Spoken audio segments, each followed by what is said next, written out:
pahit, tapi sebelumnya sudah kita makan yang manis, jadinya pas rasanya. Benar. Oishii desu ne.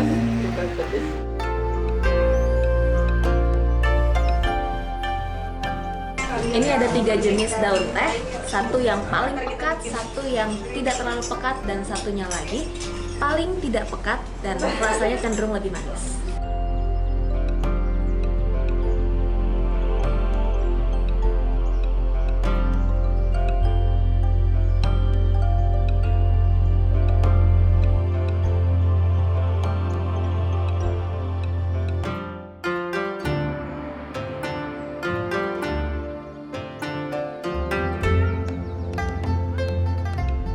Tapi ada rasa tehnya, terasa light ya kalau menurut saya. Dan ada rasa wanginya dia dari daun tehnya dia sendiri. Ada wanginya juga dari tehnya, jadi perfect dan bikin hangat ya, baik dari gelasnya ataupun ketika kita minum. Jadi nikmat semuanya.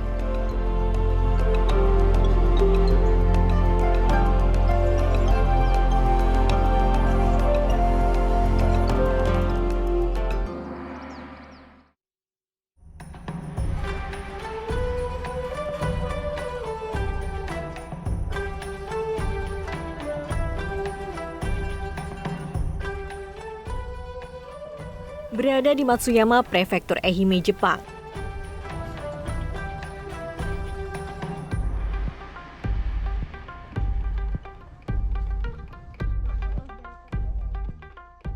Aku dan Hiro-san mengunjungi Taman Ninomaru yang masih berada dalam satu kawasan dengan Matsuyama Castle.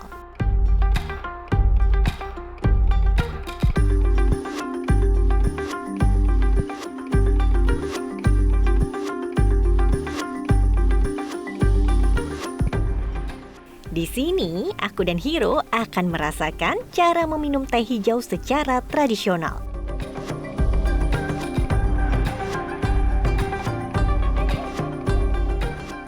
Di Jepang, teh hijau sudah melekat di hati masyarakatnya. Teh hijau biasa disajikan untuk tamu-tamu kehormatan ataupun tea ceremony.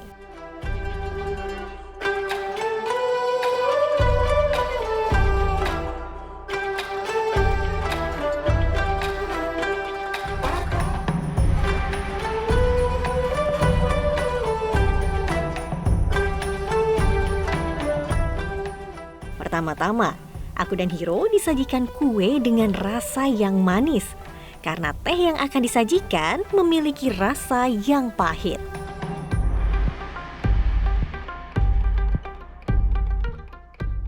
Udah sih sebenarnya, tapi sini lagi biar kamu lebih.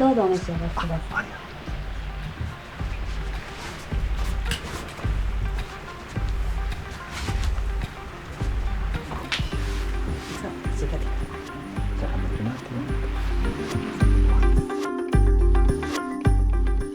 はい、いただいてまして、こちらはちょうどこう紅葉といいますか、赤く木々がね、赤く染まっているので、テリーハムご用意させていただきました。 Karena minggu ini baru mulai berwarna merah, jadi di sini masih ada hijaunya sama warna. Dan ini seasonal itu enak buat minggu ini warnanya, karena ini baru berubah ya. Kue ini Iya, juga iya. seasonal Iya. untuk ini. Mm-mm.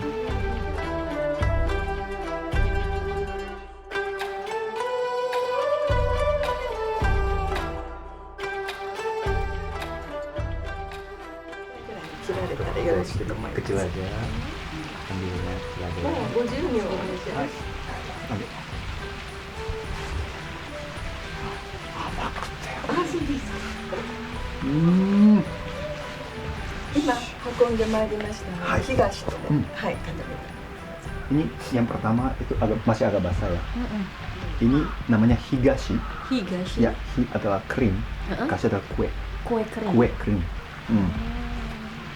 Apakah seperti permen? Sepertinya ya, kalau lihat ya. Kalau kalau dilihat langsung. tentunya ya. Ini adalah memuji ya. Sama. Ini bulan. Oh. Iya. Oh, いかがですか。美味しいですね。甘くて中でバーッと広がってきますね。 Gimana? Kayak permen. Iya, Kayak permen. kayak permen, tapi dalamnya lembut, Luarnya luarnya crispy. crispy. Oh. ya. Hmm. Wow, keras ya. Ya keras. Iya, keras. Keras ini. Keras juga ya. Oh, lihat. Luarnya crispy kan? Baru sekali nyoba kayak gini aku. Masuk luarnya crispy banget, dalamnya lembut. Iya. Warnanya sama manis lagi. sih sebenarnya ya. Nggak manis, nggak terlalu manis. Iya, nggak terlalu manis. Tapi teksturnya sangat menarik. Baru pertama kali nyoba ya. Beneran. Ini tergantung musim ya.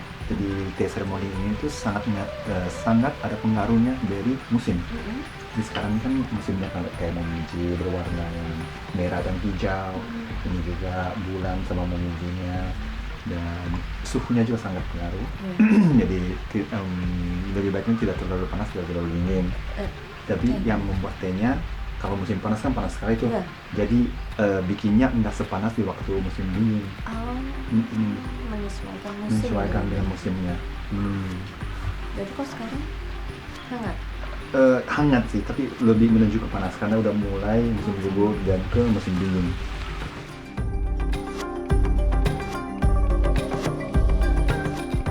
Dalam pembuatan teh hijau, pertama-tama peralatan yang digunakan akan disteril menggunakan air panas.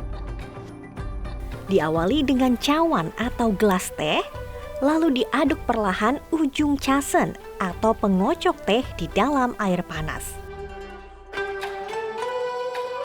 Hal ini akan menghangatkan gelas dan melembutkan ujung bambu, serta membuat casen lebih fleksibel untuk mengaduk.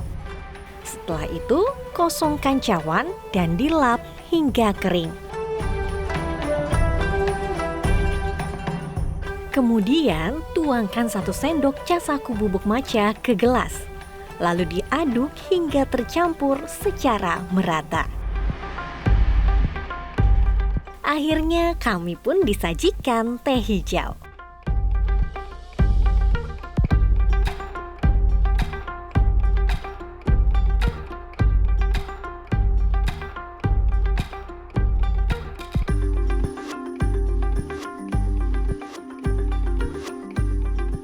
Memang pahit, tapi sebelumnya sudah kita makan yang manis, jadinya di dalam udah mix pahit dan manis, jadinya pas rasanya. Sekarang aku coba. Silakan.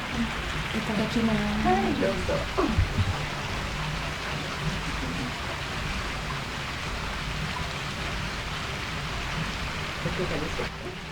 Bagaimana kesannya?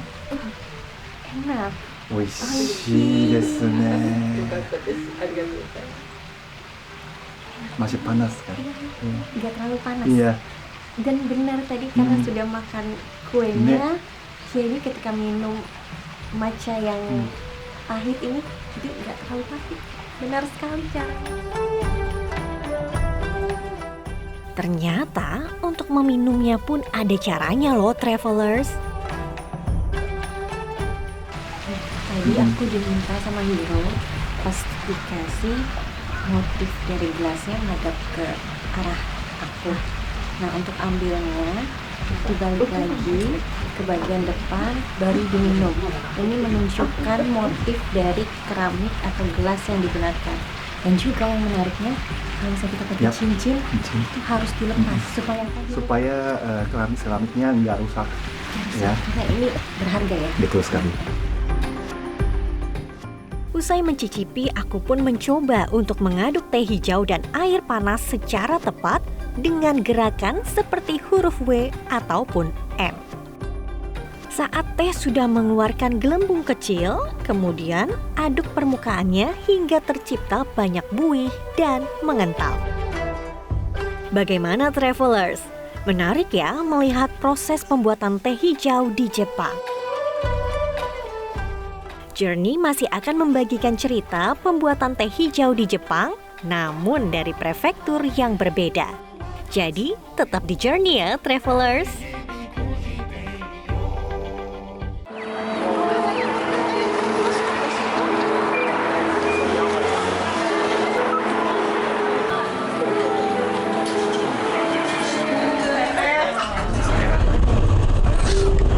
Kali ini saya menuju ke kota Nishio.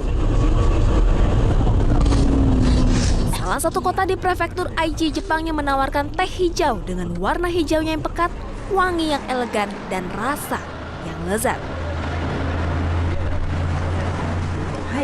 So yang ada kat depan ni ialah sebagaimana sebelum menjadi teh hijau. Ni adalah daun dipanggil tenja. この3種類をお客様お好みにブレンドしていただいて自分だけのオリジナルのお抹茶を作っていただきます。 Sekarang saya mau mengambil ada 3 jenis daun teh. Ini ada 3 jenis daun teh, satu yang paling pekat, satu yang tidak terlalu pekat, dan satunya lagi paling tidak pekat dan rasanya cenderung lebih manis. Jadi kita ambil 4 scoop, 4 sendok, nanti diaduk-aduk.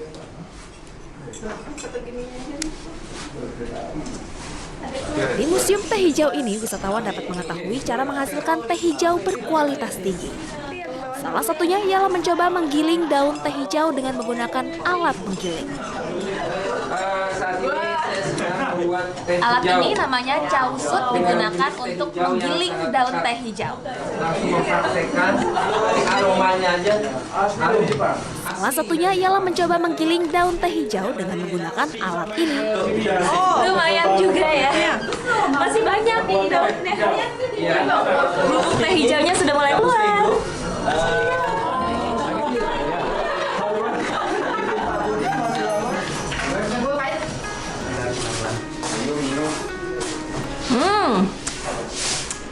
Oishi. Memang green tea-nya Jepang ini memang sangat khas. Tak hanya proses pembuatan teh, wisatawan juga bisa belajar cara meminum teh yang baik dan benar ala Jepang.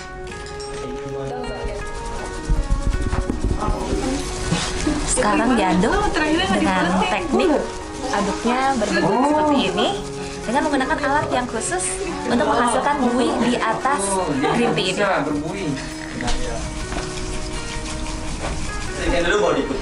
Saya tidak tahu kalau cara meminum teh di Jepang sangat bertahap.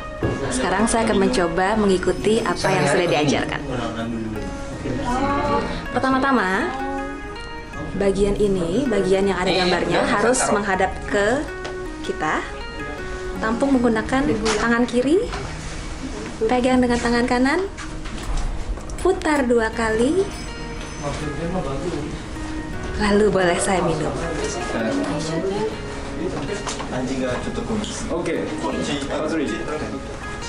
Dan hanya 3 teguk, bagian ada bekasnya dilap, diputar lagi, baru diletakkan.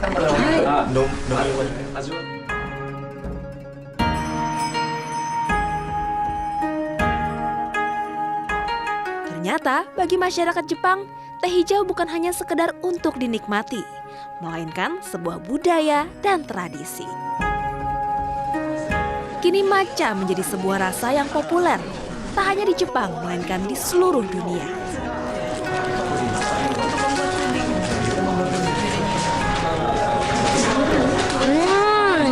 Oishi! Ternyata green tea itu tidak hanya bisa dijadikan minuman saja, tapi juga bisa dijadikan berbagai macam cemilan.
Silakan. Halo, Bisa ini dibantu? unik sekali. Ini teko dari Tanah Liat. Ya, semua teko yang sini semua khusus dari Tanah Liat. Oke, ini apakah khusus untuk nyeduh teh Kalau ala... China Kung Fu Chai. Iya. Oh, oke. Menarik ya. Di sini ada proses pembuatannya nggak, Kak? Ada. Oh, ada. Bisa Kalau saya lihat? Bisa, kita bisa, tadi saya arahin ke sana, sekalian bisa pilih tehnya juga. Oh, oke, boleh. Sip, menarik, Kak. Ya. Saya pun langsung diajak oleh Joe untuk melihat bagaimana proses pembuatan teh tradisional ala Tiongkok atau Kung Fu Cha. Steril, jadi kita sebelum Proses pertama yang dilakukan yaitu sterilisasi teko, serving pot, dan gelas dengan menggunakan air panas. semua sama. Teh yang akan diseduh adalah jenis Chinese red tea atau Tie Kuan Yin. Takarannya sepertiga teko atau menutupi dasar teko. Teh diseduh dengan air panas dengan suhu sekitar 90 derajat Celcius. Seduhan pertama tidaklah untuk dikonsumsi, melainkan untuk membersihkan dan membuka kelopak daun teh. Setelah itu, teh barulah diseduh sekitar 20 detik. Lalu dituang ke serving pot. Kenapa dari teko harus ke serving pot? Serving pot ini dia gunanya untuk menyamakan semua rasa. Jadi kalau misalnya ini ada 2 gelas, nanti gelas pertama kalau kita tuang dari teko pasti akan light. Nanti rasa kedua dia pasti akan lebih strong. Kalau misalnya ada gelas keempat, ketiga, keempat, nanti rasa keempat pasti yang paling pahit. Karena dari paling bawah ibaratnya. Ya, dari paling bawah. Jadi ini adalah filosofinya agar semua gelas namanya gelas keadilan, biar semua dari gelas pertama sampai gelas akhir semua dapat rasa yang sama.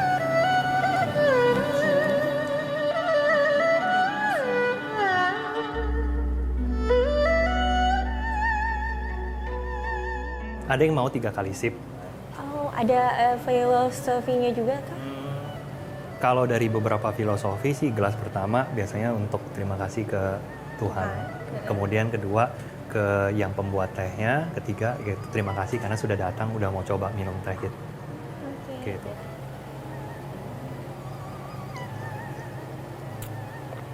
Nah, sudah 3 kali seruput ibaratnya dan rasanya tuh enak, tidak pahit, tapi ada rasa tehnya, terasa light ya kalau menurut saya. Dan ada rasa wanginya dia dari daun tehnya dia sendiri. Ada wanginya juga dari tehnya, jadi perfect dan bikin hangat ya, baik dari gelasnya ataupun ketika kita minum. Jadi nikmat semuanya. Terima kasih Kak Jo buat informasinya.